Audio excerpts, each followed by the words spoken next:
Welcome, friends. Thank you for joining us this day as we are continuing our study of this book called Hebrews. We've looked at many things of significance in this book, as it is written primarily to Hebrew Christians, those that had left Hebrewism, Judaism, for the faith of Jesus Christ. But now some were being tempted to go back because of the hardness of the way. The writer has made many contrasts to show why they would be very foolish to do such a thing as that. The last that he showed was the blood that was offered in the Jewish system was bulls and goats. And the writer was shown that blood could do nothing. It was impossible for the blood of bulls and goats to take away sin.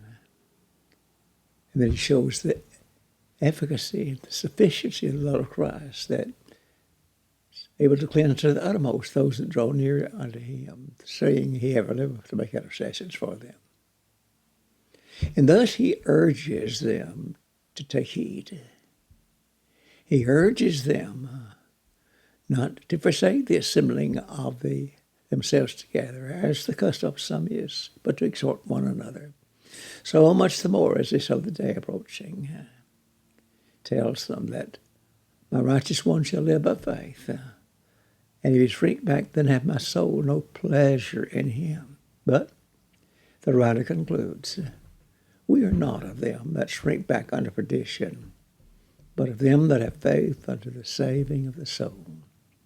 Then comes to us chapter 11, the chapter of faith. And that chapter begins in this wise. Now, faith is the substance of things hoped for. It is the evidence of things not seen. And thus we have a definition of what faith is. It's the substance of things hoped for. You can't hope without faith. For hope suggests and demands expectation. A hope that does not have that expectation is not really hope. Faith is the substance of things hoped for. It's the conviction of things that's not seen. It's the belief on the part of those that possess it, that though they can't see what we hope for, that it truly does exist, that it is there. And so as he speaks of that, he says that through faith, the elders had the matter of testimony born to them. It was by their faith that they had confidence in the things that they had not seen. Then he speaks of not only these elders, but he then says, by faith we understand that the worlds were framed by the word of God, so that the things that were seen are not made of things which do appear. By faith we understand. By faith we understand that the world are framed by the word of God, so that the things that are made made of things which do appear. We see those statements made in the Holy Scriptures, how that he spake, and it was done. He commanded, and it stood fast. So we understand by faith that the worlds were framed. And as we look at the heavens as they sparkle at night, and then look at the beauties of the world around us by day, we have evidence, for the Bible teaches us that we look at these glories at night, at day, in the heavens, and the earth, and we see something is. We that see something exists, and yet we know that because something is, something always was. But we know that the earth is not something that has always been eternal. And man is not something that's always been eternal. We are creatures, obviously, that were created. And if we were created, we had to be created by some being higher than we. And that being, of course, is God. The writer then speaks of Abel, and how that by faith Abel offered unto God a more excellent sacrifice than did Cain, by which he had witness borne to him that he was righteous. Abel offered to God by faith. When you look back in the book of Genesis and find where that Cain and Abel brought their sacrifices to God, the record does not identify that they had received a command from God to do that. But the Hebrew writer enlightens us, yes, he had, because faith is that comes by hearing, and hearing by the word of God.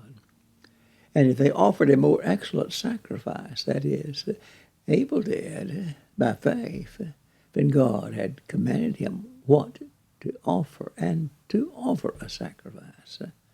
So, by faith, Abel did offer that sacrifice. He heard what God said, he understood it, and he was submissive to it. And then the record says that by faith Enoch was translated so that he did not see death. He was not, for God took him. He's the only person that ever lived on the earth, aside from Elijah, that did not die. But he was pleasing to God, and God took him. And there is a testimony in that to us that, yes, we may not be as Enoch and live in such a way that God would keep us from dying, but that as Enoch was taken by God to dwell with him without dying, so even though we die, there will be a place for those that faithfully serve God. And then we come to this chapter. And without faith, it's impossible to please God. For he that comes to God must believe that he is, and that he is a rewarder of them that diligently seek him. For you can't please God if you don't believe in him. Nor can I if I do not believe in him. Faith is the foundation upon which my justification is found. I can't be one that can please God if I do not believe in him. We've seen the evidence, and we understand, as the chapter earlier declares, that the heavens declare the glory of God. We understand that the worlds were framed by his word. But this passage teaches that without faith, I can't please God. And there are two things I must believe.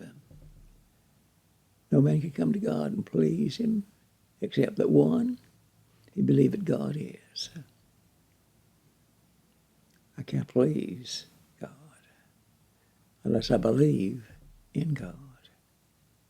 Unless I believe that there is a being that is eternal and everlasting, that has always been, and that being is God.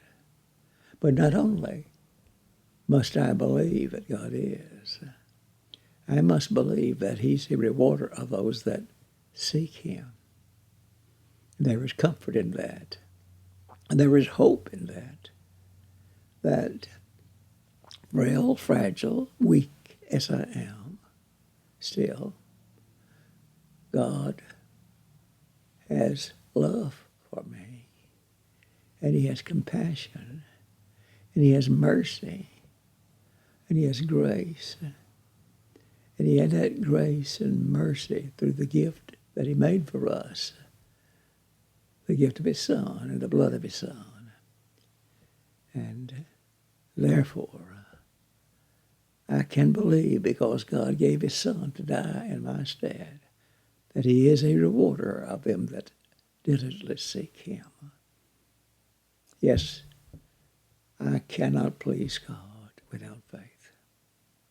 But my friends, may I warn you that yes, I can't please God without faith, but I have to have more than faith to please him. James wrote, you see then how that by works a man is justified, and not by faith only. I must do what God tells me. Those works save me. They don't have power within themselves to save me. But whatever God tells me to do is a test of my faith. And if I don't do them, if I don't believe in them, then I don't believe in him who spoke them. Many deny that baptism is essential to salvation. But Jesus said, he that believeth and is baptized shall be saved.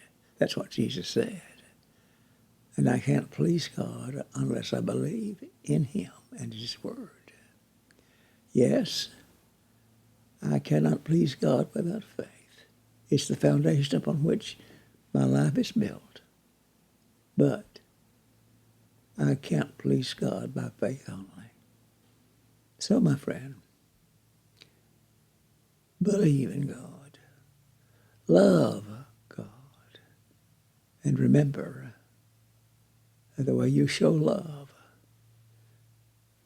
is by doing what he says. Jesus said, if a man love me, he will keep my commandments. Thank you for listening. May God bless you and yours this day.